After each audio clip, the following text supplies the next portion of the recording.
sienta. Aquí tengo todo para ti. Bésame, sabes que lo quieres también. Y bueno, ya regresamos aquí al Coto, transmitiendo desde Casa Colima. Y vamos en esta parte 2 con mi querido Adrián Cue.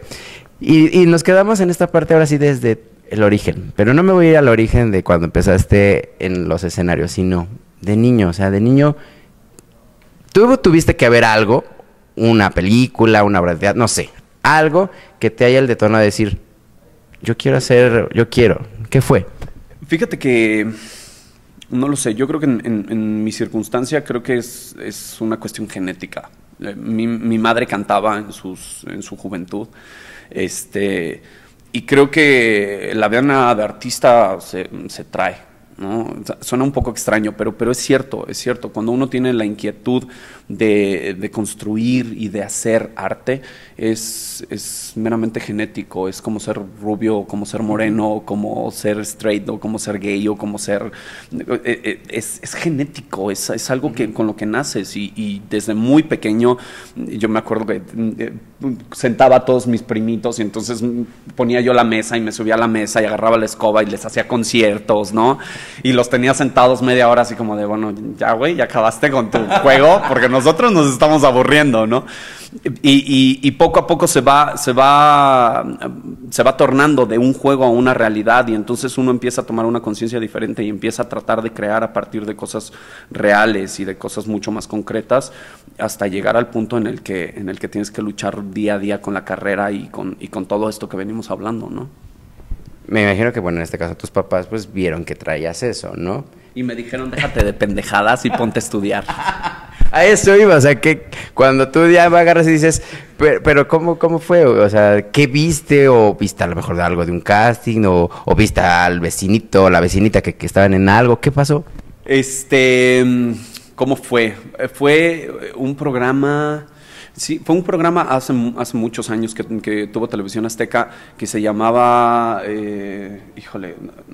Noches de Palenque, me parece que se llamaba el programa. No sé, A ver, Wikipedia. Sí, era algo así, era algo muy viejo que la gente iba, ¿no? O sea, mandaba su correo y yo quiero ir a cantar al programa, y creo que ese fue el primer detonante de decir, yo quiero salir en la tele y cantar y etc. Evidentemente antes de eso era grabar mis pistitas en mi grabadora en mi cuarto y así, ¿no?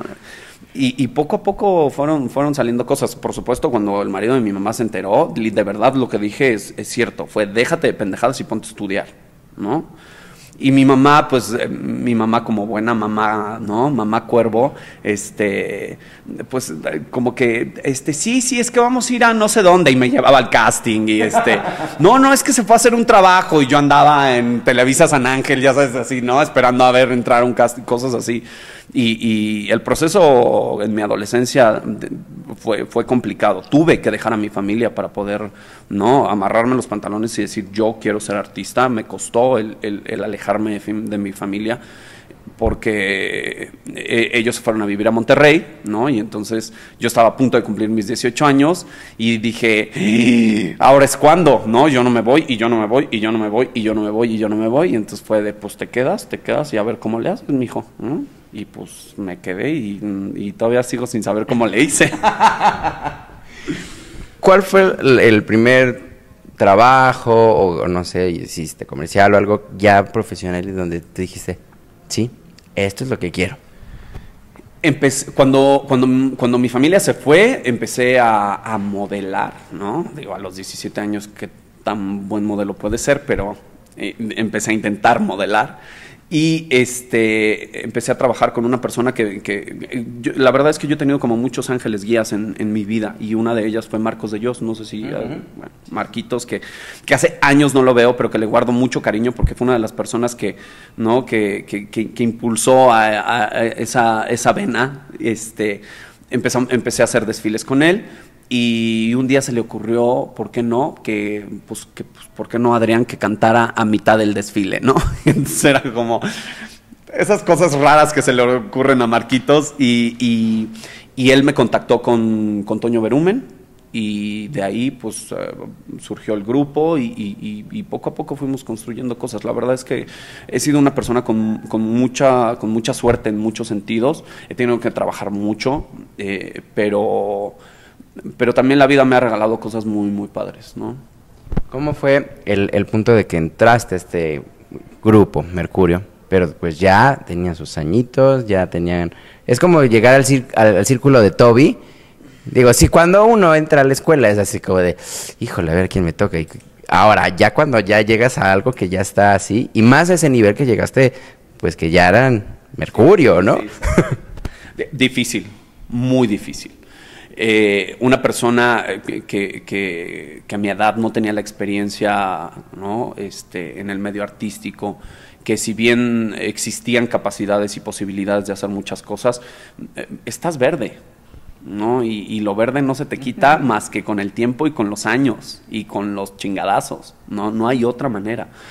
Fue muy complicado el poder ponerme al nivel de gente que llevaba mucho tiempo en el medio. Rodrigo llevaba actuando desde muy chiquito, haciendo comerciales, haciendo telenovelas. Alex Sirvent pues estuvo también, ¿no? Estuvo en Vaselina. Era gente que llevaba una trayectoria de muchos años atrás y que sabían cómo se manejaba el medio, que sabían cómo se desenvolvía un grupo, que tenían una conciencia diferente de cómo funcionaba, ¿no? El medio artístico.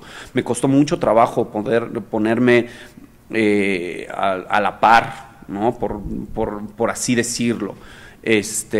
Y creo que aunque Mercurio fue de mis experiencias más amargas en muchos sentidos, también fue una de las cosas que me hizo entender que el ser artista no es nada más salir en la tele y ser famoso, ¿no? Es construir a partir de cosas reales, a partir de cosas verdaderas. Y creo que también generó en mí una conciencia de saber qué clase de artista quieres ser, ¿no? De qué es lo que quieres darle a la gente, ¿no? Una imagen de soy guapo y soy famoso y ya está, ¿no? O construir cosas mucho más profundas y verdaderamente crear arte a partir de lo que puedes hacer. Llegó un momento en esta etapa, en esta carrera, haciendo conciertos, o sea, yo me acuerdo plazas de toros y todo esto. Yo iba de público, cómo no, con mis pancartas.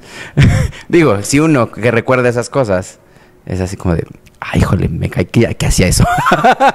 Pero ahora tú, o sea, al revés, te llegaste a desubicar el punto de que yo veía a las fans, o sea, las fans se ponían así de, si iba a la camioneta se ponían casi a mitad de la, más bien en la calle y así para que a ver, pásenme, o sea, eran unas, más las de Mercurio eran tremendas. A decir basta, sí. Yo creo que no, yo creo que, fíjate, Rodrigo y yo teníamos una teoría con respecto a eso muy real y muy firme.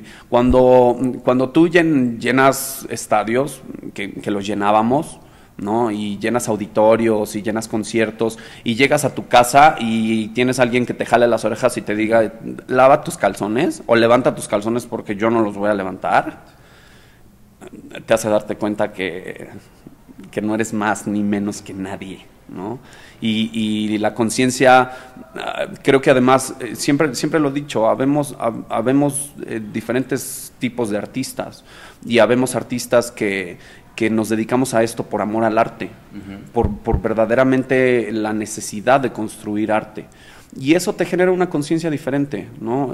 Tus prioridades son diferentes. Entonces, eso te hace ver que tu trabajo y el que la gente te conozca y la gente te vea no te hace más importante que un médico que salva vidas. Tú no salvas vidas. Oye, también ahorita un poco a la anécdota que nos dijiste de que te reconocieron y todo esto. ¿Qué sientes cuando llegan y te enseñan una revista de los 90s o te enseñan el disco? O sea, ¿qué pasa por tu mente el decir, o sea, tú sabes que lo hiciste, pero dices, todavía la gente se acuerda? ¿Qué pasa por mi cabeza? Qué pinche feo y qué flaco estaba yo, qué bruto. Eso pasa por mi cabeza primero. Y después la verdad es que es... Híjole, no sé, yo creo que